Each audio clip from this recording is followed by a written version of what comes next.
3 kali mati hidup tak boleh pergi lagi. Mati belum mati 3 kali. Kan? Itu perancangan manusia, kan?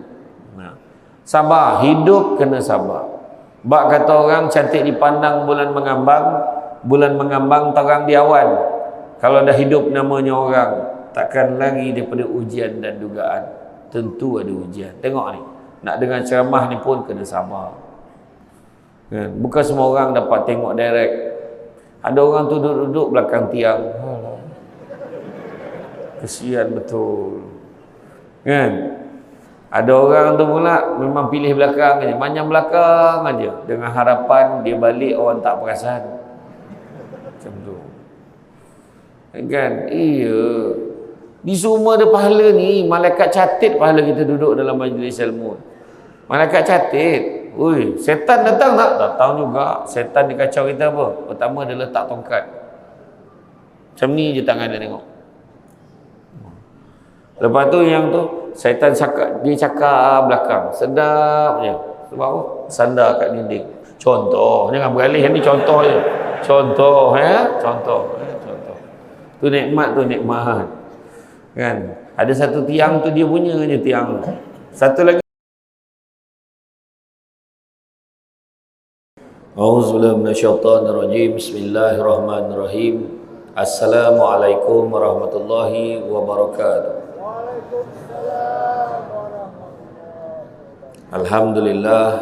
Alhamdulillahillazi arsala rasulahu bil huda wa dinil haqqi liyuzhirahu ala dini kullihi walau karihal kafirun walau karihal musyrikun walau karihal muslimun.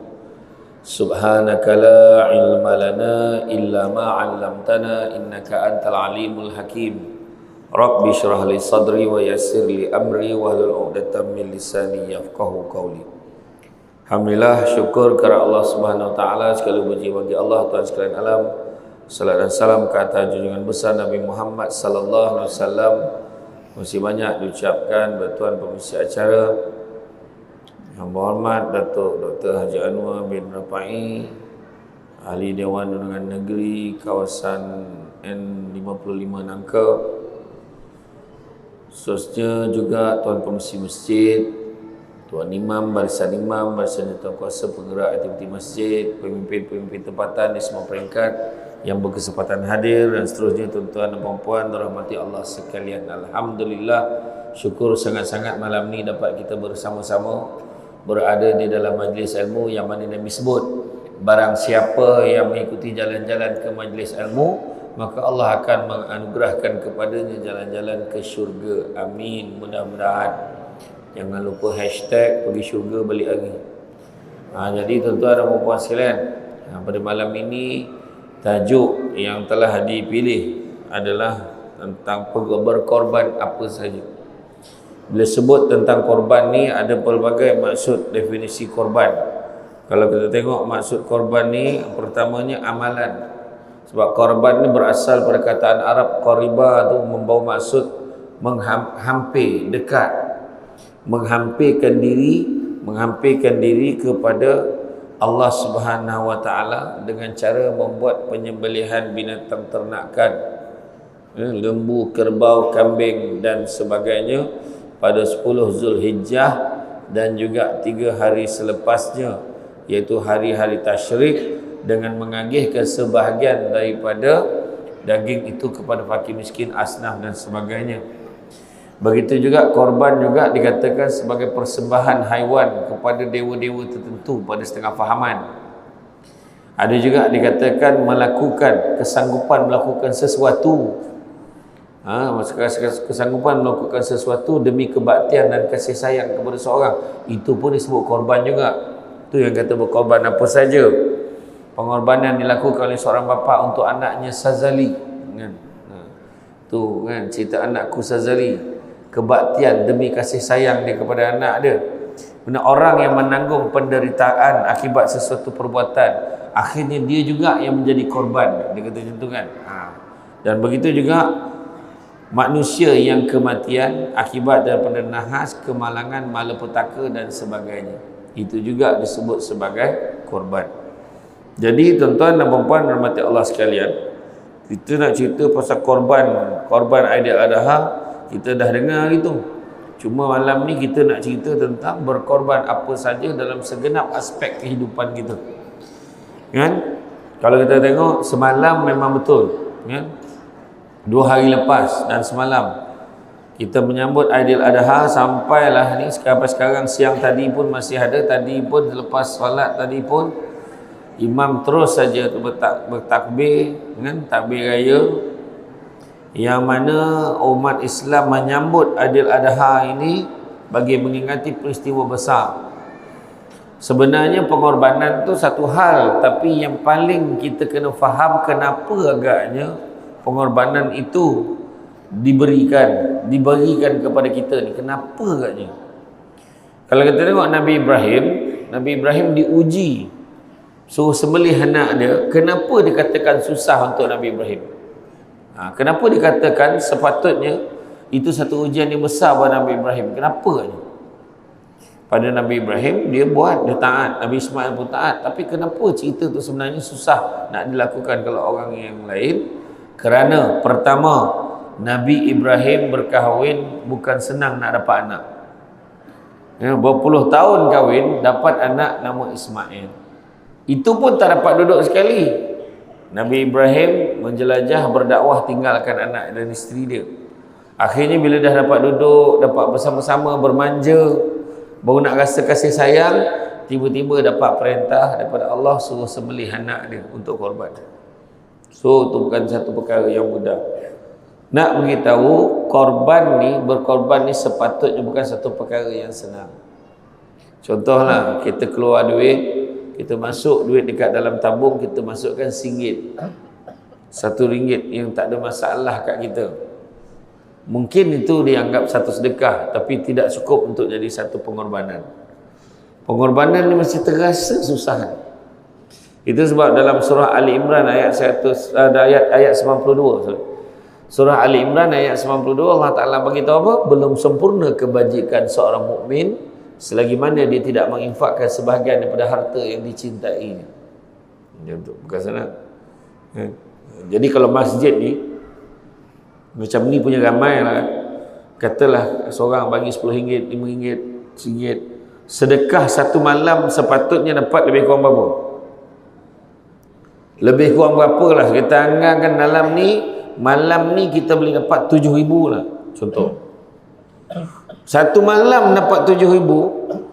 Tapi kalau malam-malam yang lain, kalau setakat dapat RM2,000 tu, tak ada apa. Sebab dah biasa RM7,000. Nampak tak? Jadi ujian tu mesti ada rasa susah dia tu dekat orang, kan? Itu sebab kita tengok kedua-dua insan hebat ni, Nabi Ibrahim dan Nabi Ismail, kan, sanggup meletakkan perintah Allah tu melebihi kepentingan dan juga keinginan peribadi.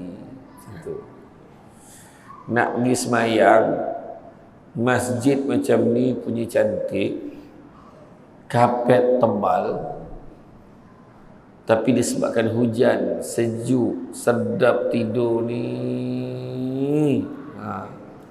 Tapi kita tinggalkan tempat tidur tu sebab nak datang semayang. Allah tahu, Allah maha mengetahui dalam hati kita susah betul nak tinggalkan katil ni. Nampak tak? Jadi itu satu bentuk pengorbanan. Nabi Ibrahim dan anaknya melaksanakan perintah Allah hanya untuk menzahirkan ketaatan dan keakuran sebagai hamba yang taat. Hidup kita dalam dunia ni, tuan-tuan dan puan-puan sekalian, kena ada 5 perkara. Pertama, sabar. Bila lah Samsul Debat ni nak sampai? Sabar. Aku tak rehat lagi tahu. Sampai pukul 9.30 pagi terus ke Kabung. Jalan darat lah tu. Tapi dulu yang paling best sekali waktu jalan Pen Borneo tu belum siap. Saya ikut jalan tu pergi ceramah di Seri Aman daripada Kuching sampai dalam tengah hari tu, sampai dekat Masjid Seri Aman tu memang tinggal nak ceramah aja, nak buka puasa, bulan puasa. Berzikir sepanjang perjalanan. La ilaha illallah. Jalan Pen Borneo belum siap. La ilaha illallah. La ilaha illallah. Apa jalan kau ikut ni? Ya Allah. Hui, Allah Ta'ala saja yang tahu betapa menderita ni dalam kereta masa tu. Ya, walaupun kereta tu kereta agak besar kan, tetapi terasa, ya Allah. Sampai-sampai jadi Masjid Seri Aman berbuka puasa, tahu dia bagi aku apa? Obor-obor.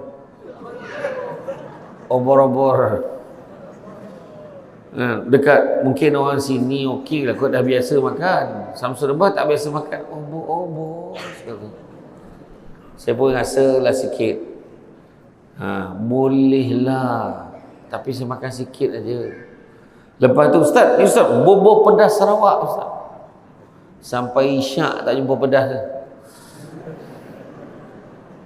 Tak pedas pun, namanya bubur pedas. Tak pedas. Tadi saya singgah ada satu kedai makan dekat Sarike. Kedai makan nasi ayam penyet, sambal lebih, tak pedas sama. Saya kata boleh tak bawa keluar sambal yang pedas sikit. Oh itulah Ustaz, kita kena order dulu, sebab bukan semua orang boleh makan pedas ni. Faham? Dia keluar tak pedas lagi. Macam tu lah kan. Lepas tu jadi saya makan obor-obor tu sikit, bubur pedas Sarawak tu pun sikit. Hai Ustaz, sikit aja makan. Saya memang buka puasa memang tak makan banyak. Ayatnya. Malam tu juga balik ikut jalan ni menyeksakan tu balik. Sampai dekat Pasar Satu aku balun mi kolok mangkuk merah. 5 pinggan malam tu. Macam tu lah. Itu berkorban lah tu. Sebab susah kan. Macam tadi kan saya sampai bagus masjid ni, dia bawa saya berehat dulu. Saya dah jamak tadi siap, bawa masuk berehat dulu. Seorang tu je tanya, Ustaz nak minum apa-apa? Jangan tanya, hidang aja lagi. Kau tahu tak azab aku nak sampai sini? Hidang aja, tanya. Takkan saya nak kata boleh, takkan nak cakap macam tu. Saya kata tak apalah. Ya betul, air minuman dah bagi aku hari ni. Tapi tak apa, kita yakin selepas ceramah ni tentu ada sesuatu. Macam tu. Kan.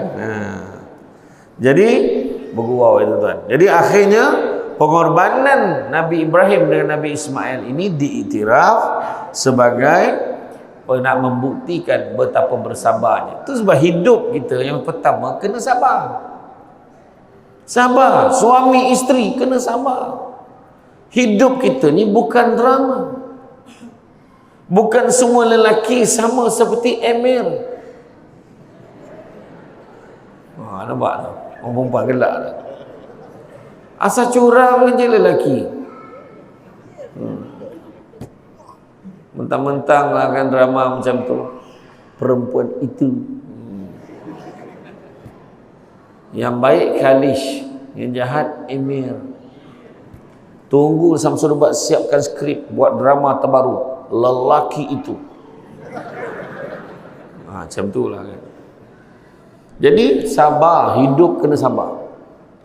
Tengok ni sekarang ni orang pergi umrah, orang pergi haji, tengok macam-macam, tiba-tiba hotelnya tak ada, tiba-tiba ni. Sabar. Sabar, banyak-banyak ujian Allah bagi kat kita. Kalau pergi umrah sampai dekat airport, taklimat daripada syarikat travel, kita pergi umrah ni kena sabar. Kita kena betulkan niat kita. Kerana betulkan niat kerana Allah, kadang-kadang dia tidak seperti mana yang kita rancangkan. Itu maknanya hotel kau bertukar.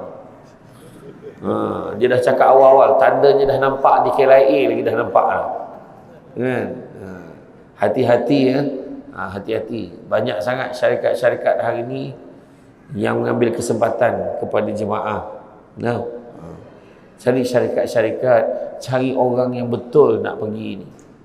Siapa yang nak pergi haji memang confirm kena sabar banyak-banyak. Orang ramai, mahal macam mana pun tetap ramai orang pergi tanah suci sekarang. Siapa yang belum daftar lagi nak pergi haji, kalau baru daftar hari ni, insya-Allah kalau tak ada apa-apa arah melintang, boleh pergi pada tahun 2148.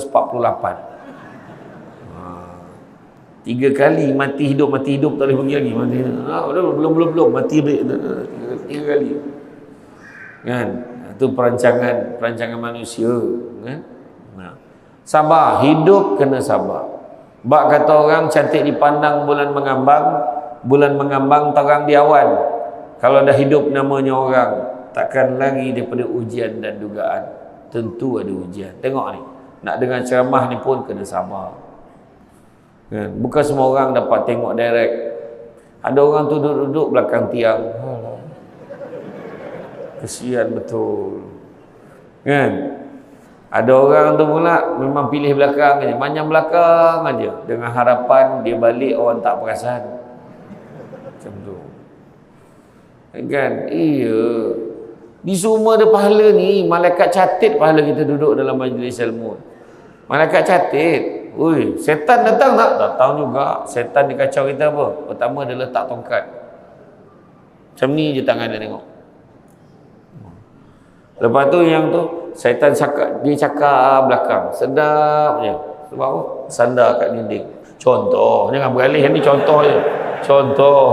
Contoh. Tu nikmat. Kan? Ada satu tiang tu dia punya je tiang. Satu lagi syaitan dia cabut dia apa? Dia sapu pula celak dekat mata. Tu yang ngantuk. Dekat rumah payah nak tidur. Dalam majlis ilmu tegak-tegak dah boleh tidur. Tapi ada tak ustaz-ustazah ajar doa hilang ngantuk tu? Doa hilang ngantuk. Doa hilang ngantuk tu senang je. Bismillahirrahmanirrahim. Wabil lahil taufiq wal hidayah. Wassalamualaikum warahmatullahi wabarakatuh. Baca doa tu hilang ngantuk. Orang yang dengar ceramah mesti tegar. Dah habis tu. Wah, tegar dah. Tapi saya belum baca lagi, baru share je. Sabar banyak-banyak. Ujian sakit Tuhan bagi. Pernah satu ketika kalau kita tengok dalam kitab Mekah Syafatul Qulub daripada Imam Al-Ghazali, Allah Ta'ala bagi ujian kepada manusia. Ujian pada manusia ni supaya sabar. Sabar tu ada 3 jenis. Sabar yang pertama, sabar untuk taat perintah Allah. Bukan senang nak taat perintah Allah tau. Tengok waktu semayang bukannya banyak kali pun, 5 kali je sehari. Dalam banyak-banyak waktu salat, yang paling susah adalah waktu yang paling sikit rakaat dia. Bukan yang paling banyak. Yang paling sikit rakaatnya. Subuh ramai orang terlepas. Nak pula Sarawak kan? Sebab subuh dia awal daripada Semenanjung. Sabah lagi awal. Bukan senang nak bangun awal. Yang bangun tu yang terpilih je. Ini yang bangun tu kadang bukan subuh gajah lah, subuh dinosaur. Dah pupus subuh tu baru nak subuh 5 minit sebelum zuhur. Subuh dia 5 minit sebelum zuhur. Buat dekat masjid lah tu. Allah, bismillah. Imam pun terkejut. Dekat-dekat nak azan terengah. Allahumma hdina fi man hadait. Siapa pula kunut tengah hari? Tu. Yang sabar untuk taat perintah Allah. Rupanya susah semayang. Bukannya susah apa. Nabi dulu berapa waktu mula-mula dapat waktu peristiwa Isra Mi'raj, diberitahu oleh Allah Ta'ala, aku fardukan kepadamu dan umatmu sembahyang 50 waktu. 50. Hui, tak jadi kerja kita 50 aja. Naik turun kurang 10. Naik turun kurang 5. Turun kurang 5. Daripada 50, 45, 40, 35, 30, 20. Lala sekali tinggal 5 waktu aja. Masa tinggal 5 waktu tu, Nabi Musa kata apa? Wahai Muhammad, kau pergilah naik balik minta dengan Allah Ta'ala kurangkan lagi. 5 ni pun tak terbuat umat kau. Kata Nabi Musa. 5 pun tak terbuat. Nabi kata apa? Aku dah tak ada muka, dah malu sangat dah, aku biarlah 5 lah. Itu pun ada yang cakap tu, Nabi patut kena naik sekali lagi dia. Itu akal kau tak nak semayang. Lagi satu, apa yang susah tu, kena sabar tak Allah pagi tu. Sebab azan pada waktu pagi tu kan, Allahu Akbar, Allahu Akbar. Lepas tu kata, aduh, dah lah tidur sedap. Lepas tu sejuk pula. Airnya sejuk. Mimpi tengah sedap. Macam-macam ujian. Baru nak pergi, abang, seorang lagi pula. Tak jadi bangun. Contoh. Kan? Tu belum cerita dah nak pergi dah masjid. Terdengar azan. Tak jadi masuk dalam rumah balik. Azan subuhnya menakutkan.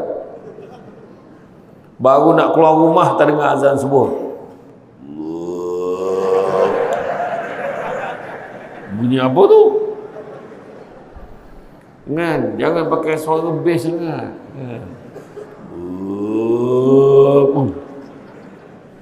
Masuk dalam rumah balik takut. Kan? Pagi-pagi subuh. Allahu Akbar, Allahu Akbar. Subuh macam tu. Kalau maghrib, Allahu Akbar, Allahu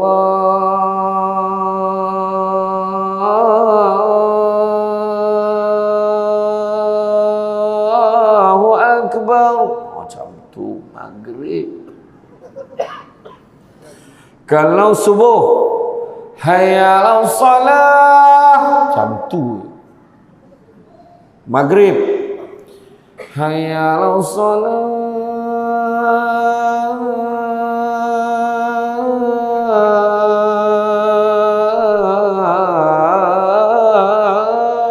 Macam tu. Adalah bunga dia. Sempatlah budak main bola tu lari balik nak sembahyang. Kan? Betul. Jadi makna kata kena sabar. Sabar taat perintah Allah. Kedua, sabar meninggalkan larangan Allah. Bukan senang. Benda yang Allah larang tu yang sedap buat. Kan? Mengumpat. Kan sedap makan daging saudara sendiri. Kan? Dia kalau mengumpat ni yang paling dahsyat sekali, lagi rendah volume dia, lagi sedap. Kau tahu tak? Tahu apa? Samsul depan. Tengok tu. Ada. Tadi saya lalu tadi, saya maafkan dah orang yang mengumpat saya tadi. Tingginya. Samsul depan ni set model memang tinggi. Macam mana? Model minyak cakapak. Betul lah. Tinggi. Lepas tu dah tengok-tengok dalam TV nampak tua. Asam betul. Tak apa. Saya maafkan. Pengumpat kadang-kadang tu sebab kalau kita tengok dalam kitab Mukasyafatul Qulub, penenang jiwa daripada Imam Al-Ghazali, satu perkara yang paling susah sekali nak cerita apa? Mengumpat dan juga ribah dan juga fitnah. Ribah dan fitnah ada satu tajuk. Fitnah kita cakap tentang orang lain yang dia tak buat, itu fitnah. Tapi kalau cakap benda yang memang ada pada dia, itu ribah, mengata, mengumpat. Yang mana kalau tuan punya badan dengar barang-barang kali dia kecil hati. Contohlah kita cakap, lah mana ada orang pakai tudung macam tu lagi dah. Orang pakai tudung-tudung yang macam-macam ni. Kita cakap tu dia tak dengar. Kalau dia dengar dia kecil hati tak? Kecil hati. Ribah namanya. Kan? Betul? Mana ada orang pakai tudung saji lagi dah? Tudung saji. Apa dia bawa lagi motor buruk tu? Dia kau tengok kopiahnya dah merah-merah, dah kepam, dah kotor, pakai lagi. Tengok ayat dia.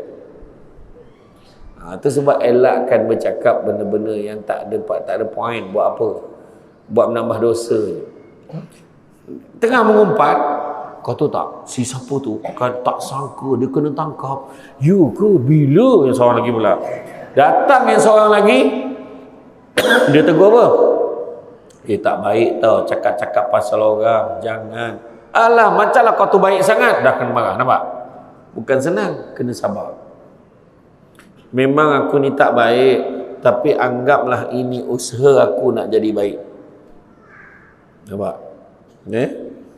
Dan yang ketiga, sabar. Tadi sabar untuk taat perintah Allah, terus sabar untuk meninggalkan larangan Allah, dan yang paling hebat sekali, sabar dalam menghadapi ujian dan dugaan daripada Allah Subhanahu Wa Taala. Bila kita diuji, Allah Ta'ala akan hantar 2 malaikat.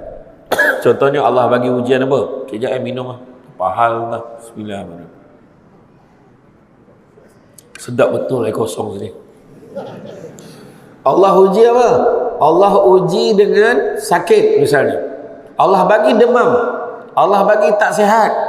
Allah bagi batuk. Allah bagi pening kepala. Allah bagi influenza ABC. Allah bagi penyakit COVID-19. COVID-19 pun faham, COVID-19 tak faham. Allah bagi penyakit selsema. Hidung tersumbat bukan senang. Berapa orang yang bila tidur hidung tersumbat? Ada pusing sini, turun belah sini. Pusing sini, turun belah sini. Betul tak? Lepas tu, aduh hidung ni, marah. Marah siapa tu? Kita tak sedar bila kita merungut kepada yang bagi kita. Tambah air lagi. Terima kasih banyak. Kita merungut kepada siapa yang bagi? Allah bagi sakit tu kat kita. Jadi setiap kali Allah bagi ujian sakit pada kita, demam misalnya, Allah hantar 2 malaikat. Kau pergi tengok sipulan-sipulan tu kata apa. Tengok Samsul tu kata apa. Bila datang tengok, Allah, mungkin Allah bagi aku demam ni biar aku boleh rehat kot. Alhamdulillah. Macam tu. Maka malaikat pun balik report kepada Allah Ta'ala. Bukan Allah tak tahu, Allah Maha mengetahui. Allah saja bagi kerja kat malaikat. Malaikat kata, ya Allah, lelaki ini dia cakap syukur Alhamdulillah dia sakit, dan dia yakin dia sakit tu sebab kau bagi dia supaya dia boleh rehat. Bila dia bersyukur, kata Allah, kalau dia bersyukur, andai kata dia mati akan kumasukkan dia ke dalam syurga, dan andai kata dia hidup, aku akan gantikan daging dan darahnya dengan daging dan darah yang baru. Macam tu lah.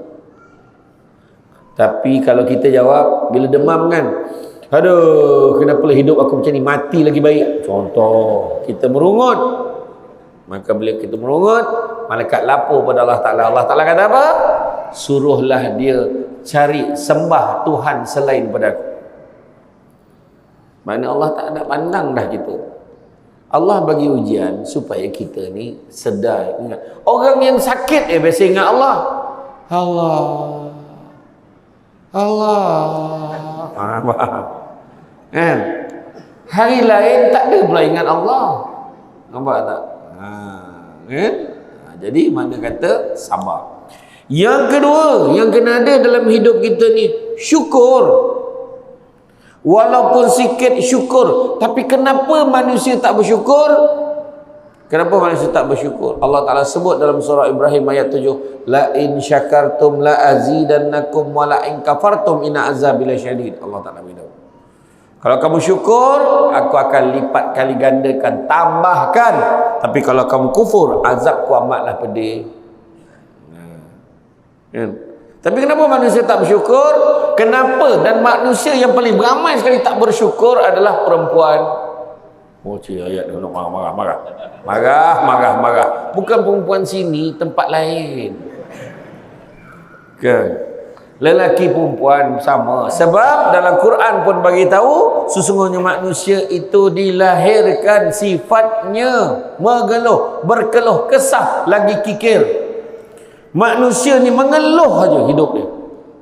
Mengeluh dan kikir. Apa maksud kikir? Kedekut. Kadang-kadang yang teruk tu kedemut. Kedekut campur kemut. Kedemut.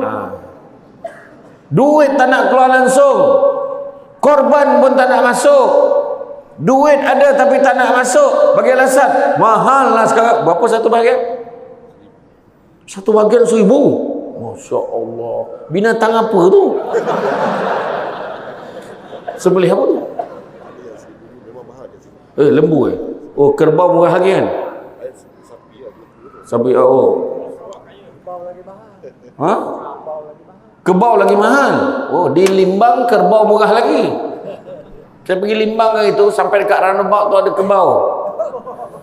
Kan? 1,000 mana tahu. 1,000, mahal betul. kita boleh cakap harga masuk korban mahal. Astro full package. Netflix bayar bulan-bulan. Top up internet setiap hari. Macam nak mati tak ada internet. Betul tak? Sedangkan duit tu, duit yang Astro full package tadi, kalau kita tolak bulan-bulan 200, sebulan 200, 5 bulan dah settle lah satu bahagian. Nampak tak? Nampak tak? Itu cerita tadi tu. Kita terlupa tu. Berkira kita dengan Allah. Kan? Itu tak boleh, ni tak boleh. Mungut itu mahal betul. 1,000 dekat sana baru 300. Dia kata macam tu. Manusia ni macam tu lah. Berkeluh kesah lagi kikir. Mengungut aja, ada je mengungut. Lambat betul start ceramah ni. Lambat betul. Lama pula pengurusi ni berucap. Dia kata dia cakap lah, saya tak cakap, saya okey je. Kan? Nama Samsul Debat tu nama gelaran tau, bukan bin debat. Ada yang tanya dalam Facebook tu, kenapa nama ayah dia Debat? La ilaha illallah, tanya pula dia. Sabar je orang ni. Jangan mongot, syukur. Kadang-kadang kenapalah macam ni, kita marah suami kita, abang ni susahlah hidup macam ni. I fed up tau. Nyampah aku. Orang semua bercuti pergi sana pergi sini, kita sibuk. Suami pun jawab, wahai isteriku, pemaisuri hatiku, biarpun kita bercuti di sibuk, yang penting aku sentiasa berada di sisimu. Macam tu. Apa guna kalau boleh berjalan jauh-jauh tapi suaminya tiada?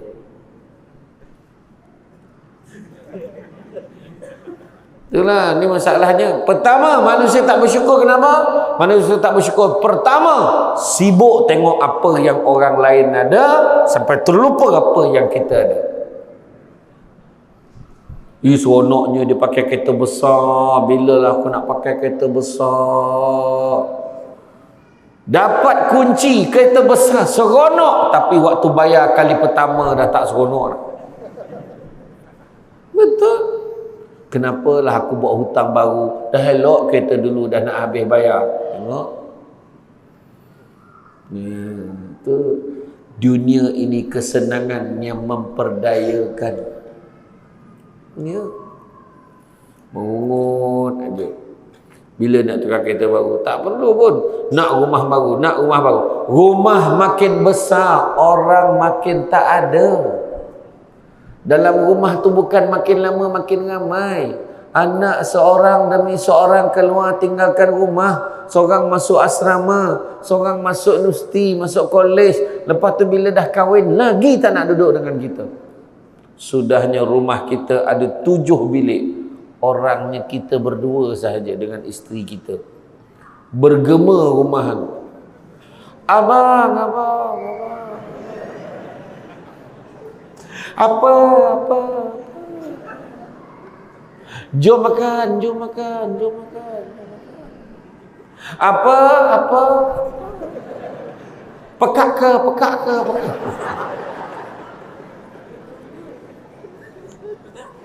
Fenomena akhir zaman, rumah makin besar, orang makin tak ada. Pakai jam tangan mahal tapi tak pernah tepat waktu. Melancung satu dunia, jiran sebelah rumah pun tak kenal. Air minuman semakin banyak jenis, tapi air bersih makin tak ada. Air minuman banyak jenis, extra jos,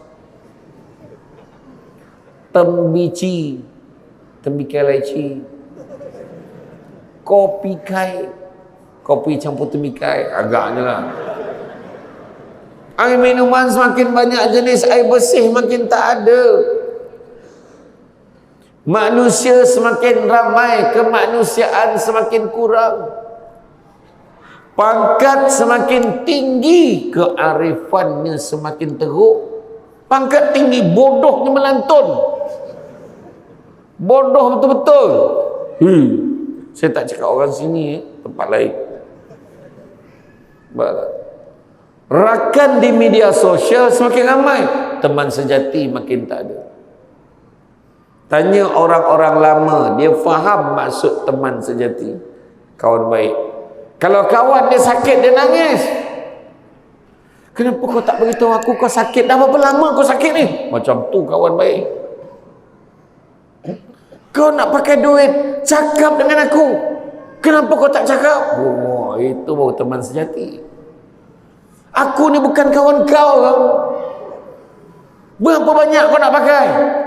2,000 je. 2,000. Nah, ambil 100. 100 dia boleh bagi pun. Tapi dia punya garang sebab kawan punya besar daripada kawan yang lari.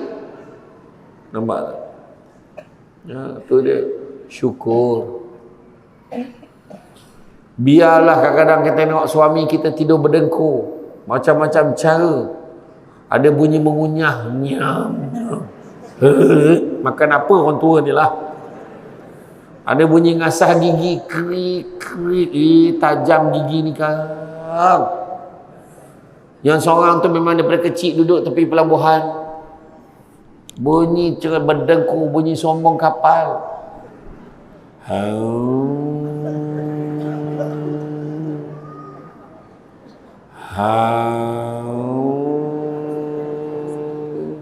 Esok bininya tanya, bang malam tadi berapa banyak pelabuhan singgah?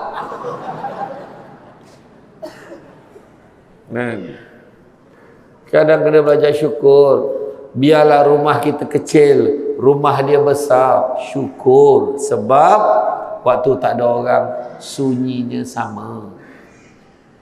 Biarlah kereta dia kereta import mewah, kereta kita ni kereta biasa-biasa je. Pro 2 Asia. Syukur sebab waktu servis murah. Kereta import ni ingat servis murah ke? Selamat datang. Dia selamat datang 1,000 dah. Belum musik kereta lagi dah ada 1,000. Syukur. Mana? Biarlah baju kita ketat, tu tandanya kita cukup makan. Banyaknya nak kemas kat rumah ni, syukurlah tu tandanya kita ada rumah. Banyaknya baju nak lipat, syukurlah tu tandanya kita ada pakaian. Baju ni baru tempah tahun lepas, dah ketat tak muat, tu tanda cukup makan. Biarlah isteri kita ni gemar berletih.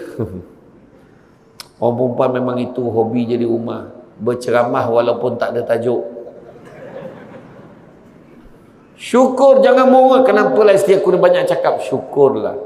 Orang perempuan ni kalau banyak cakap, okey, itu tandanya dia ada di rumah. Dia bukannya berpeleseran di tempat yang tak tentu arah ni. Syukur. Nampak tak?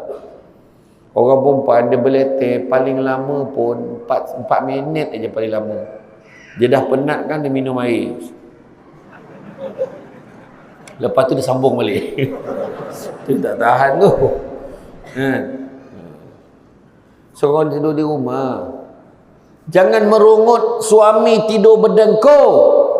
Syukurlah sekurang-kurangnya dia tidur di sebelah kita dan bukan di sebelah orang lain. Itu jawapan malam ni. Kadang betul orang lelaki ni kalau dia penat bunyi dia lain.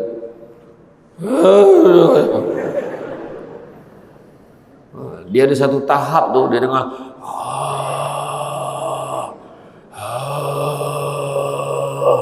dia sampai dekat chorus tu. Climax tu dia macam tercekik sikit.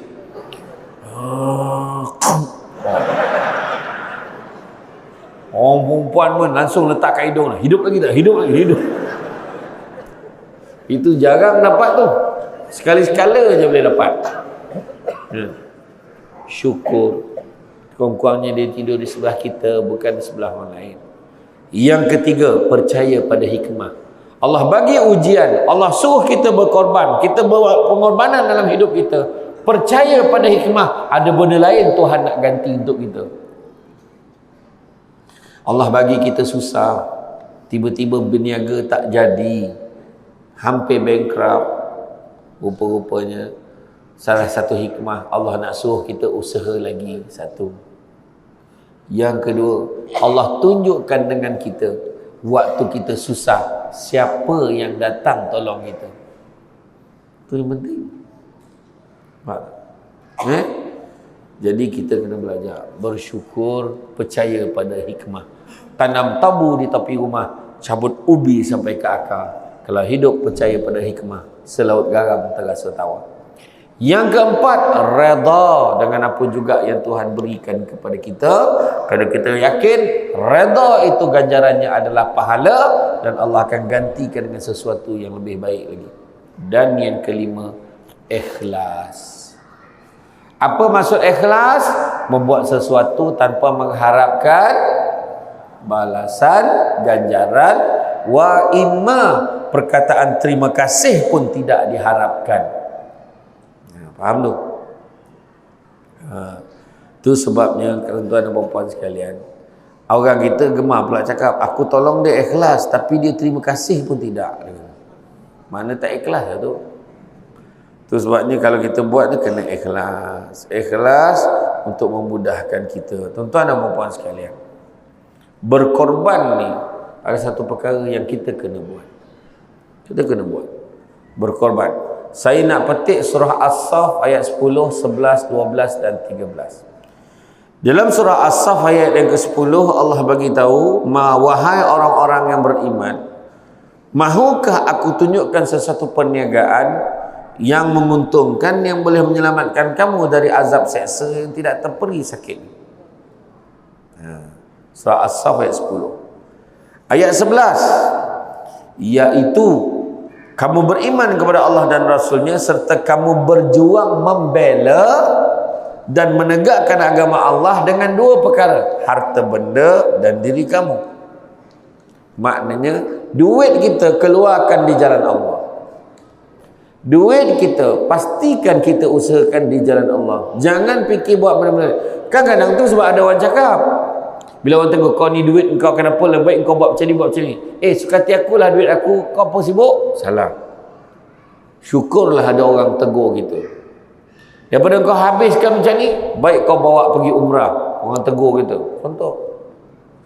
Jadi makna kata dalam hal ini dia beritahu diri sendiri dan harta benda. Diri sendiri jaga perangai. Jangan tamak, jangan sombong, jangan dengki. Kemudian ayat yang ke-11, kamu beriman kepada Allah dan Rasul, berjuang membela menegakkan agama Allah dengan harta benda diri kamu, yang demikian itulah lebih baik bagi kamu jika kamu hendak mengetahui hakikat sebenar. Ayat 12, apakah lagi? Apakah keuntungannya? Allah akan mengampunkan dosa-dosa kamu, memasukkan kamu ke dalam taman-taman yang mengalir di bawahnya beberapa sungai, serta ditempatkan kamu di tempat-tempat tinggal yang baik di dalam syurga. Tu balasan dia. Yang pertama, Allah ampunkan dosa-dosa. Melainkan ada kat sini berani, alhamdulillah Ustaz, setakat bulan 6, bulan 7 ni belum ada dosa lagi. Tolong angkat tangan. Yang angkat tangan tu pun berdosa dah, sebab tak sedar diri. Kita ada dosa tak? Ada dosa, mesti ada. Takkan kita tak ada dosa, mesti ada dosa. Tak banyak sikit, tak sikit banyak. Kemudian dalam surah As-Saff ayat ke-12, Allah akan mengampunkan dosa, masukkan kamu dalam syurga mengalir bawahnya beberapa sungai, serta ditempatkan kamu di tempat tinggal yang baik dalam syurga Adnin. Ayat yang ke-13, dan ada lagi limpah kurnia yang kamu suka, iaitu pertolongan daripada Allah, yang mana Allah juga memberi kemenangan yang cepat masa berlakunya. Dan sampaikanlah berita menggembirakan itu kepada orang-orang yang beriman. Makna orang yang percaya je yang akan buat. Orang yang tak percaya, contoh, dia tak masuk korban. Macam mana? Dalam satu hadis Nabi sebut, barang siapa yang diberikan kelapangan, yakni kemampuan untuk melaksanakan korban, tetapi dia tidak melakukannya, maka usahlah dia hampir ke tempat solat kami. Dalam satu hadis Nabi sebut. Maknanya Nabi nak bagi penekanan, suruh kita sertai korban.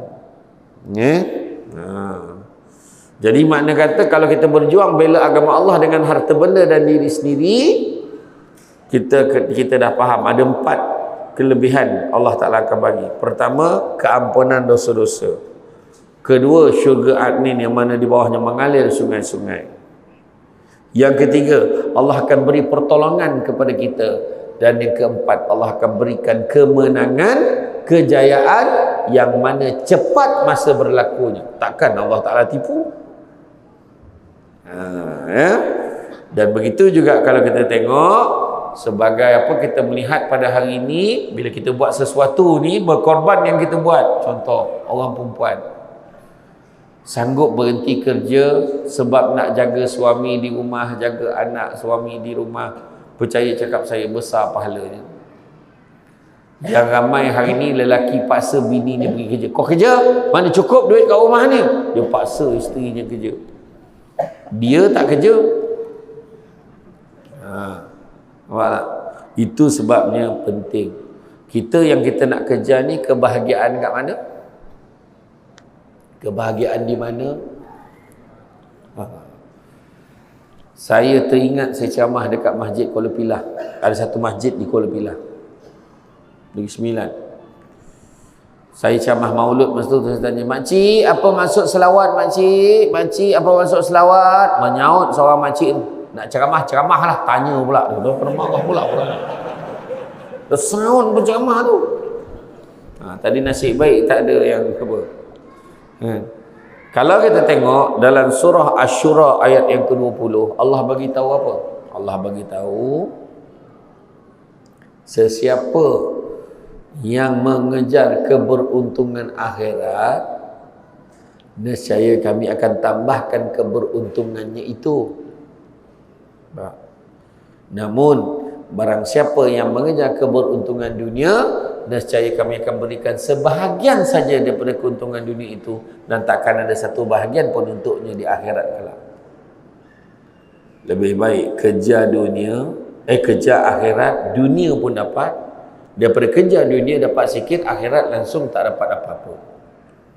Contohlah, saya bagi contoh paling senang, korban.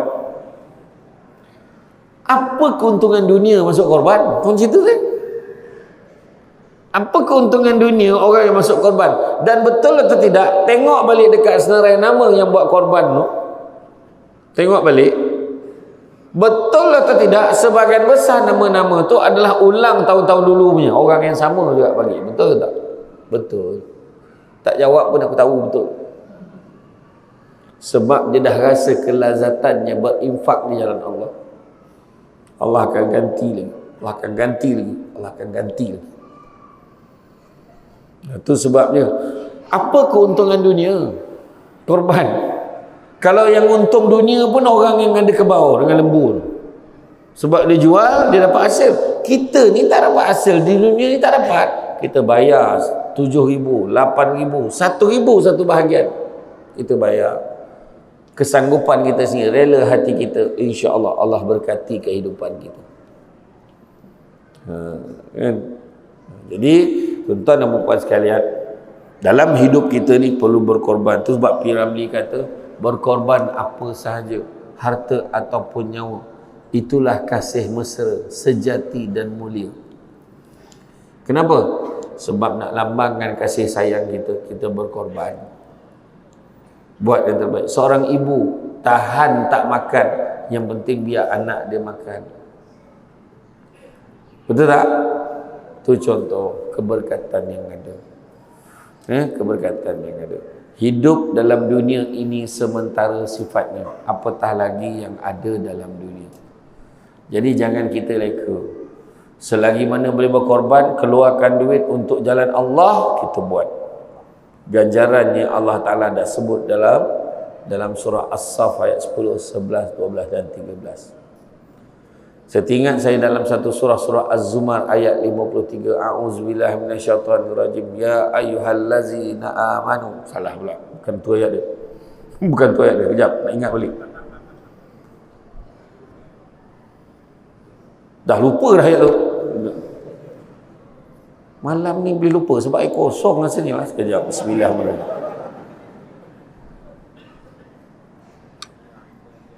Qul ya ibadiyallazi, betul. Qul ya ibadiyallazina asrafu ala anfusihim. Wahai hamba-hamba, qul ya ibadiyallazina asrafu, yang melampaui batas, ala anfusihim, atas diri mereka sendiri. Kita melampaui batas ni kita sendiri yang buat. Akhir-akhir ni saya tengok ramai orang bergaduh tentang isu nak wujudkan satu lagi jantina. Kan? Rupanya ada lelaki, ada perempuan, ada satu lagi tu lewan. Peremaki. Macam tu lah nama, macam tu lah. Macam tu lah. Dia bayangkan, melampau. Dah elok-elok lahir senapang, kenapa nak buang senapang? Macam tu. Tak pening kepala. Macam tu lah. Ramai yang melampaui batas hari ni. Kalau pukul tu sampai mati, rotan anak sampai mati. Budak kecil dekat tadika tu boleh hentak-hentak kepala. Ya Allah, pusat asuhan tak boleh sabar dengan budak kecil. Kita katalah budak kot. Macam tu lah dia hari ni, melampaui batas atas diri mereka sendiri. Qul ya ibadiyallazina asrafu ala anfusihim la taqnatu min rahmatillah. Allah Ta'ala beritahu, jangan berputus asa dengan rahmat Allah. Innallaha yaghfiru dzunuba jami'a, sungguhnya Allah nak ampunkan dosa-dosa kesemuanya. Innahu huwal ghafurur rahim, sungguhnya Allah Maha Pengampun lagi Maha Penyayang. Itu sebab hidup kita ni kena ingat, kita ni banyak buat salah, banyak buat dosa. Tapi bukan cakap tuan-tuan dan perempuan, termasuk yang bercakap ni sama je. Kadang-kadang tadi si tegur air kosong, berdosa lah sebab tuan rumah terasa hati. Kan kadang-kadang saya gurau je, tapi orang terasa.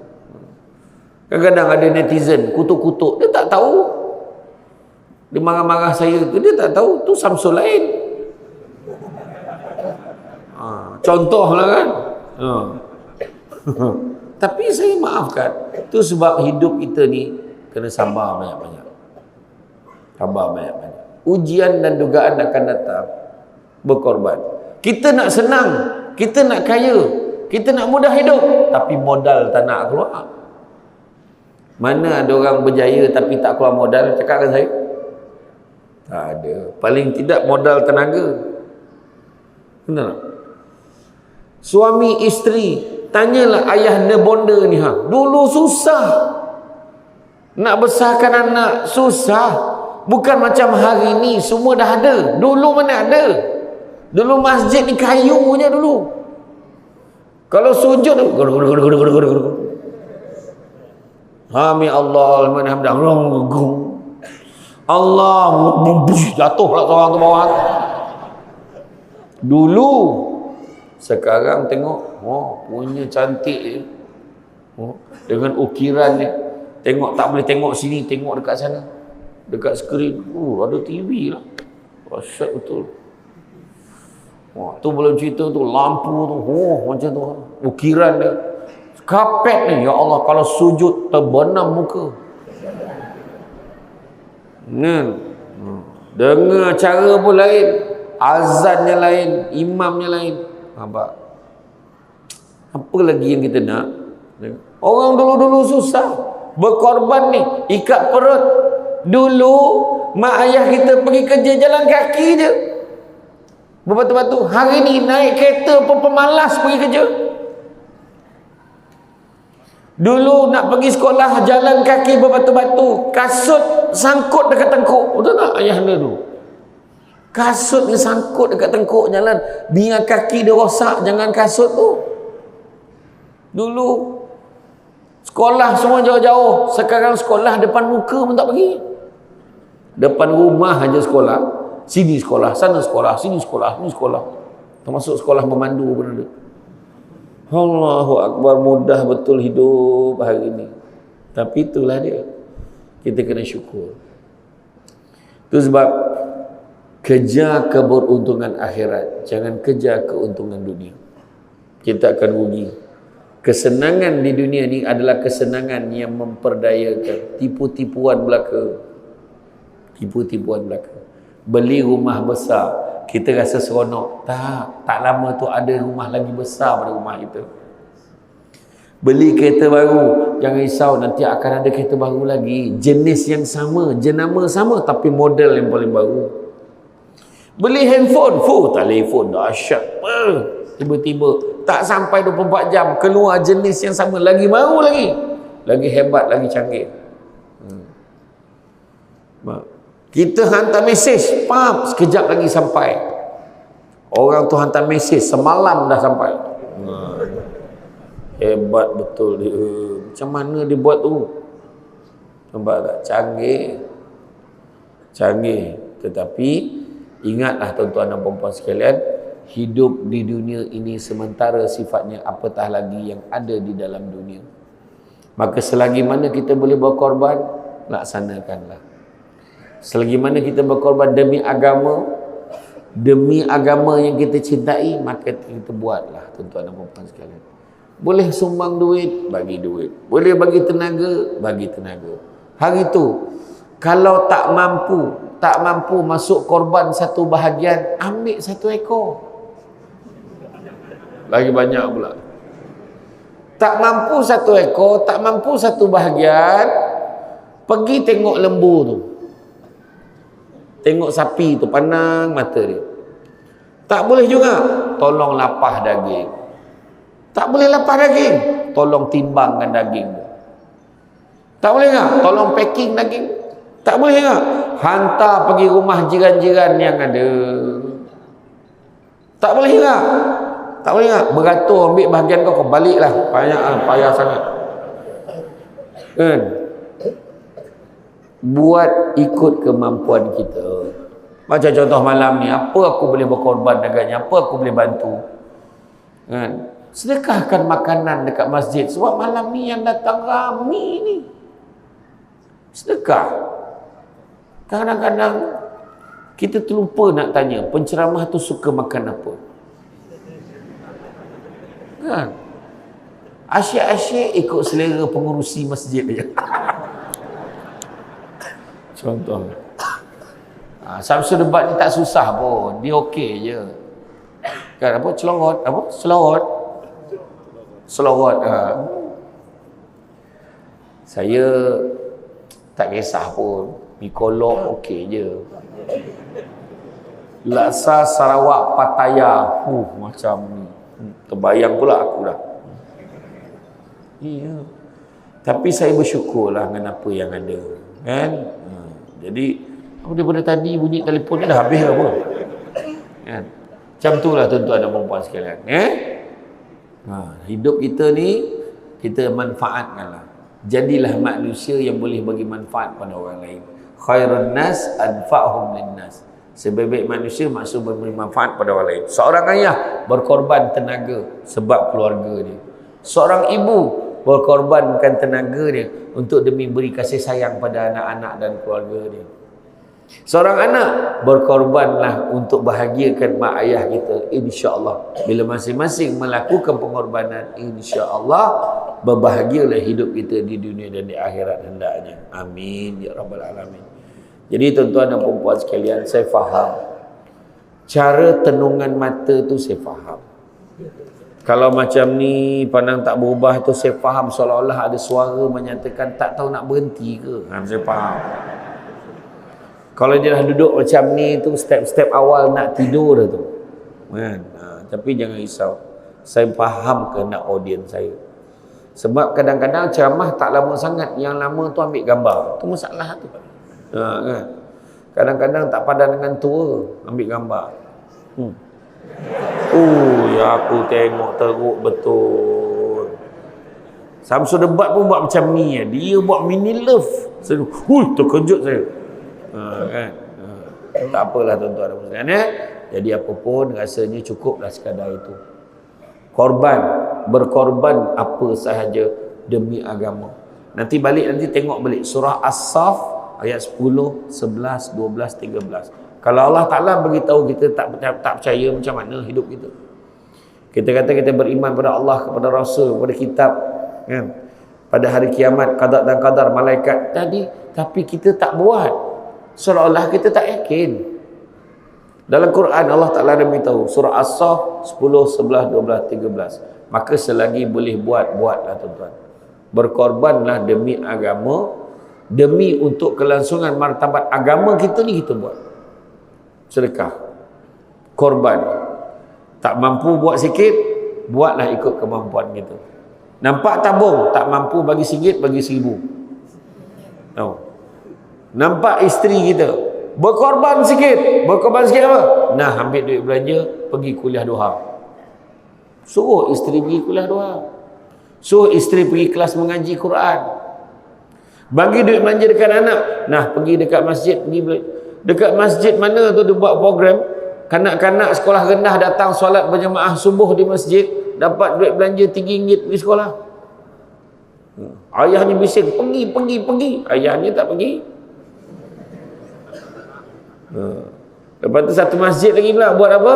Kempen siapa yang dapat sembahyang subuh berjemaah di masjid 40 hari berturut-turut tanpa gagal, tanpa putus, maka layak untuk cabutan bertuah menang skuter.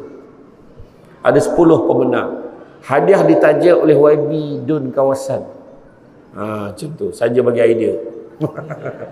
Okey, jadi tuan-tuan dan puan-puan sekalian, rasanya cukup sekadar itu. Bak kata orang, sepandai-pandai tupai melompat akhirnya jatuh ke tanah jua. Walaupun perkongsian sudah tamat, mudah-mudahan meresap ke dalam jiwa.